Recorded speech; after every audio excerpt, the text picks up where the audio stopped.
Hi, I'm Tom Eschen, and welcome to the award-winning Power in Politics podcast, the conversation about the issues that are impacting you the most with the officials, the advocates, the members of the community that are making those decisions and calling for change, holding them accountable along the way at the same time. We're about a month away from the New York State legislative session, along with the reveal of the New York State budget. So tonight we're speaking with the New York State Budget Director, Blake Washington. He's part of the local administration who right now is working on that budget. So we speak to him about the potential shortfalls when it comes to deficits and also some surprises when it comes to revenue, the impacts of the federal government potential cuts there, along with Zohran Mamdani and his policy proposals and their ripple effect across the state. Thanks as always for listening. You can listen wherever you get your podcasts at Power in Politics or watch on YouTube at CBS 6 Albany. We're joined today by Blake Washington, New York State Budget Director. Blake, thanks so much for doing this. Thanks for having me. In your office, thanks for having us and hosting here today. We appreciate it. As we sit here in the month of December, where are we in the budget? Where are you in this process? Let's start there. Well, we're a little over halfway through the current fiscal year budget. So this time of year, we're sitting down with our staff here in the Division of Budget, hearing their budget recommendations for next year, but also just seeing place and time where we are in the current year, where the spending is, where the successes are, where the stress points are, and giving recommendations for a path forward. Sitting with all of them in the last couple of weeks, it's been really great, really gratifying. They've got a really smart and talented staff here, and that's what we've been doing, basically nonstop for the last couple of weeks. So you had some updates over the course of the last year. Obviously, the budget and the state's finances are always evolving, right? We know that as the months and we see how things play out fiscally, not just in the state, but nationally as well. You did see, about around the mid-year, tax receipts have a bit of a different than you were originally projecting. Can you tell us exactly how things changed over the course of the year when it came to the state's finances? Sure. So as viewers might know, our state fiscal year begins in April, it ends in March. So off year sort of relative to some of our peers. When we were constructing our budget last year with the legislature, when the budget was ultimately adopted, we were facing a real sort of change in our economics here in the nation, and nationwide economics. And that change related to some of the tariff policies coming out of Washington. And at that time, Liberation Day was announced. The stock market changed roughly by 20% in the downward direction, a correction territory. And in the state of New York, we're very much dependent upon the stock market for performance of revenues. Since then, some of those economic fundamentals have changed. Some of the tariff policies have smoothed out a bit. And as a result, our revenues have improved markedly. So in our mid-year report, we've changed our revenue estimates. We have a gap now that's not $7 billion, but $4 billion, and we're still chipping away at that as we go. The gap has decreased. That's correct. How significant is that decrease? How does that impact things moving forward? Well, it helps us to make a little more clear-eyed decision-making as we're coming into budget. It helps us to know that we're able to finance the current law programs that New Yorkers care about. It helps us to know that to recognize capacity to build upon many of the successes that the governor has championed in the last 4 years, and it just gives us the latitude in making those decisions without asking for tax increases and other things of that nature. It gives you a little bit more flexibility. Yeah, I was going to ask, to the regular person, they might hear budget deficit, budget gap. What's it actually mean to a person walking on the street? How does it impact them? Well, sure. I mean, a gap is basically, is your spending matching your revenues? And when there's a misalignment, you have a gap. That's essentially layman's terms of where we're at. And when you have those gaps, in the state of New York, when we pass a budget in any given year, it has to be reconciled to zero. It has to be a balanced budget. So this governor looks at the tools on hand and she says, well, where are we spending hot? What do our revenues look like? How do we align them to get to that place?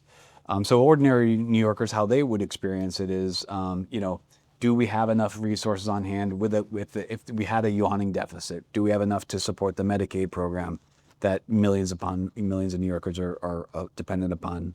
Do we have enough resources to support our very generous school aid program, which 670 plus school districts rely upon?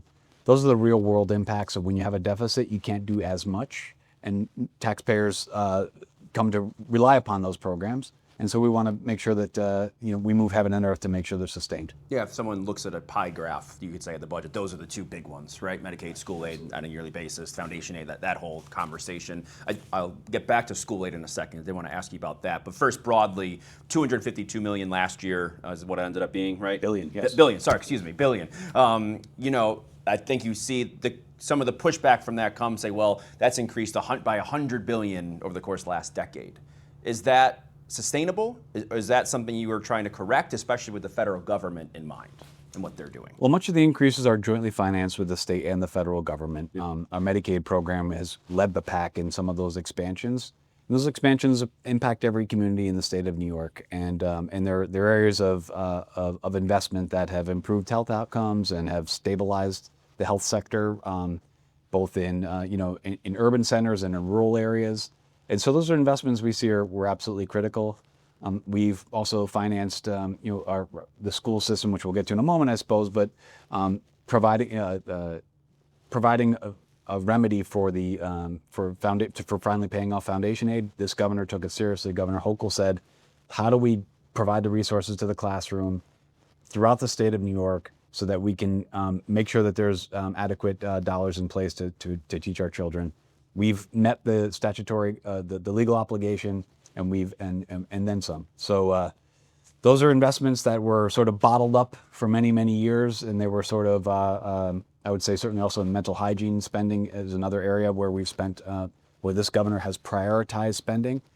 When you look at those items, mental hygiene, school aid, and Medicaid, yes, we have spent more, but we think that spending relates to what the need is out in New York. Are we talking a similar ballpark in terms of this year, moving forward?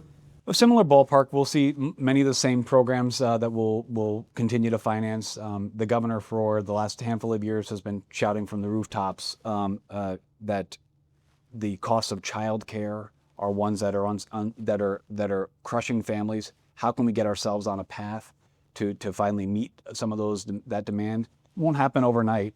But even in her State of the State last year, the governor said, how do we get to universality? What does it take? Over what period of time?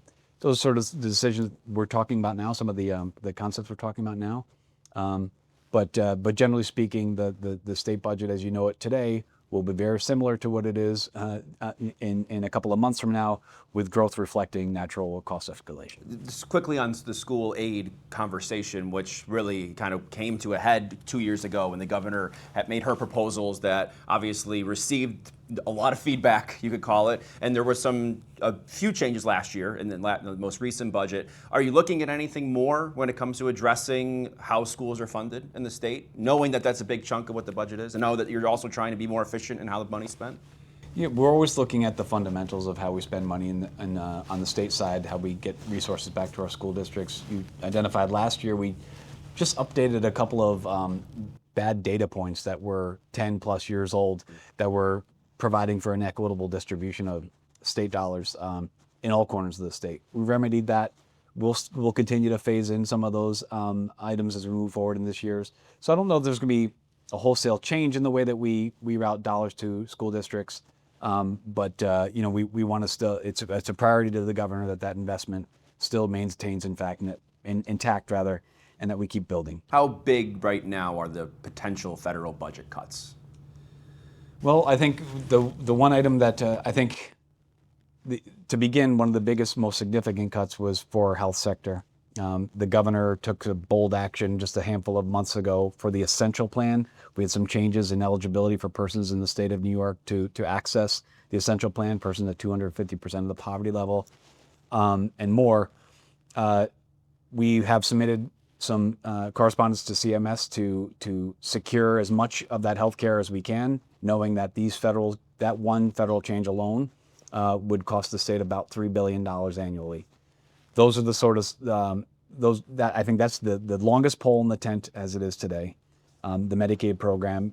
And now some of those costs don't even come through the state of New York. Some of those costs also hurt New Yorkers when their insurance coverage, when their premiums for insurance coverage double and triple. Those are a problem for New Yorkers. So we have a state financial plan problem, but then we have a broader problem from some of the federal cuts that we don't have insight into. So we're watching those as they materialize. We've heard the governor continue to say we can't backfill all of this, right? Are there all of it? Are there areas that you can make, at least try to make up for it? I mean, I can't commit to anything to that nature. The governor's correct. We cannot backfill. You know, the essential plan cuts alone would cost the state of New York $350 million per month. So that's not something we can do. But, you know, when the federal government shortchanges us, we have to step in. The governor took action just a month ago when SNAP was on the rocks, when the federal government wasn't adequately funding SNAP. The governor charged the Division of Budget to find some resources to help provision our food pantries throughout the state of New York. We came up with more than $65 million to do that. We moved things around to do that in real time. It was a real success. It was meeting a moment, but that was only $65 million. That's a crazy thing to say, but $65 million was manageable, and we met the moment. But moving forward, when you have problems that are $200 and $300 and $400 million monthly, it's the state of New York cannot bear those kind of costs. The other question about being able to be more efficient is, I remember the governor said, I think early last year, and then you've also put out to the agencies, where can you be more efficient in your spending? What kind of response have you received? Has that already been happening at any level? Oh yeah, absolutely. So the letter from myself to all the state agencies went out in October, and they've been submitting. The agencies have been submitting a whole host of ideas of how the state of New York can do business more efficiently, so that we don't have to use precious state tax dollars to fuel state agency spending. But then also coming up with ideas for how persons that interface with or interact with state government, how we can make their life a little bit easier too. We've been getting those as well, not just from state agencies. Importantly, we've been hearing from the business community and from SUNY, which is a state agency, but from other bigger entities that don't actually have touch to the state agency. They've been submitting stuff all the while as well. The insurance sector, another great example, health sector. It's been all hands on deck. It's been really a positive outcome. What's the business community want? Well, the business community has a lot of asks, and some of them are very, very difficult ones. And I've been in Albany for 20 years. They have a series of priorities that are inviolate to them, and have been really a challenge for policymakers to grapple with for well before Governor Hochul was governor. But they've asked for just regulatory relief. Why does it take as long as it does for things like SEQR, which is the State Environmental Quality Review Act? Why does it take this long for permitting for major projects or for minor projects? That kind of stuff has been part and parcel to what they've recommended. The business community has been really great. They've looked by sector. They've said, here's some improvements that we think are good. We've shared that with our entire administration just to kick the tires on those and see what we can come up for. Other entities obviously have taken a look at the state's budget from outside of this office, this building. And one thing that I was reading about that they pointed out was the corporate tax rate and the going to be decreased starting in January. Is that still the plan at this point? Well, state law has it decreasing in January or at the end of our calendar year. Yeah. So, it's a discussion as we come into next year's budget. We have to, again, as we said earlier, we have to align revenues with expenditures, and to the extent that they don't meet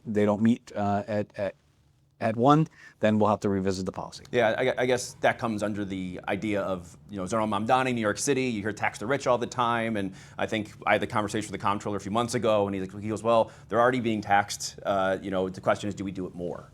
In terms of raising revenue, now that obviously that tax rate decrease is a different conversation, but on the table are those kind of ways to raise revenue a part of the conversation right now for you? So it's been in the public domain, and we're not going to kid ourselves here, but this governor, when Governor Hochul sees the state of revenue, she says to me, and just like any governor would say to any budget director, what do I have on hand? How are our current law resources performing? And how can we make investments that New Yorkers need now without contemplating taxes? And that's my job. New Yorkers should be relieved to know that Wall Street is doing very, very well right now. That gives us some latitude to make the investments that they care about. That won't last forever. It's very cyclical. We've seen that having been in this building for many, many years. It is cyclical, but when you start to entertain some of the tax increases that are in the public domain that people are calling for, you have to really weigh it against your economic competitiveness. Where are we in relation to our peers, our states that are adjacent to us in the Northeast? Where are we in relation to the nation? In the city of New York, the personal income tax is greater if you're a resident of the city of New York than anywhere else in the nation.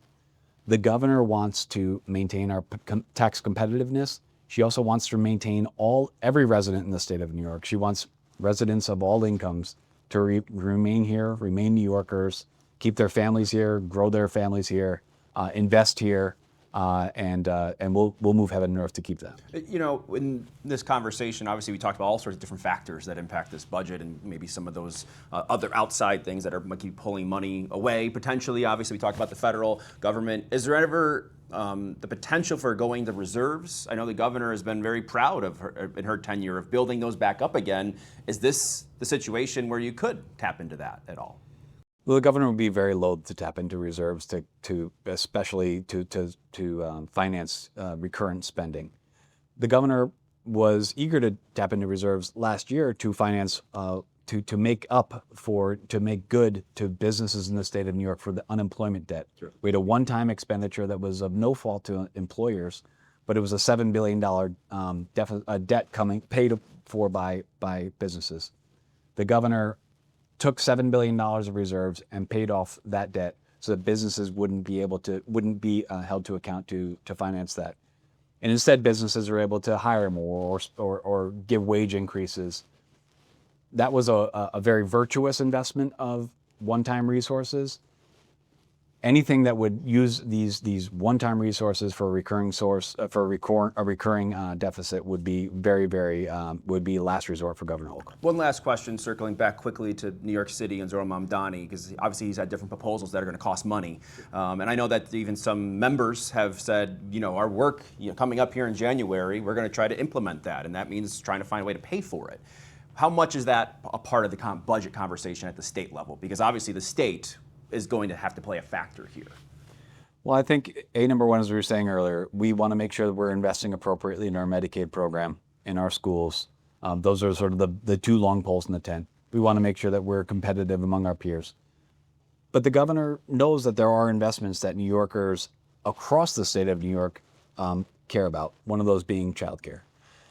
So what can we do in the interim? Again, looking at current law resources, are we covering the bases on what we've already authorized? Do we have an overage to invest in the things that New Yorkers care about? That's sort of the area that I'm looking at on behalf of the governor. If we're going to make investments, whether it be in childcare or any other thing, what do we have on hand? What can we do today?